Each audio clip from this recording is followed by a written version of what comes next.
Hi అండి. ఈరోజు నేను ఎందరో ఆడవాళ్ళ ఇళ్లల్లో పడుతున్న నరకం గురించి, వాళ్ళు పడే బాధ గురించి చెప్పాలనుకుంటున్నానండి.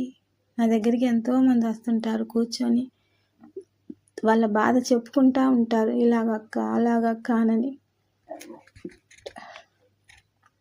నేను ఒక మనిషిలోని 2 ముఖాల గురించి చెప్పాలనుకుంటున్నా.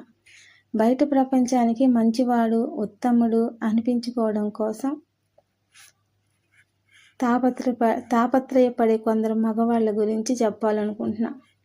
ఇంట్లో తన భార్య పిల్లల మీద మాత్రం రాక్షసత్వాన్ని చూపిస్తారు. బయట వాళ్ళ మెప్పు కోసం, ఎవరు అన్న మాటల కోసం 20 ఏళ్ళు 25 ఏళ్ళు నీ నీడన బతుకుతున్న నీ భార్య బిడ్డలను వేధించటం ఏ రకమైన మగతనం? తన రక్తాన్ని పంచుకొని పుట్టిన బిడ్డలనే చంపేస్తానని బెదిరిస్తుంటే ఇక ఆ మనిషి మగతనం ఎక్కడా? తండ్రి అని ఎలా అనిపించుకుంటాడు? మనుషులు మారతారని 20 ఏళ్ళు 25 ఏళ్ళు 30 ఏళ్ళు ఎదురు చూడటం అనేది మూర్ఖత్వం. మారాల్సింది మనుషులు కాదు, మన ఆలోచనలు, మన బతుకులు మారాలి. ఇన్నాళ్ళు మౌనంగా భరించిన ఓర్పుని బలహీనత అనుకోకండి. అది ఆ తల్లికి ఉన్న సంస్కారం.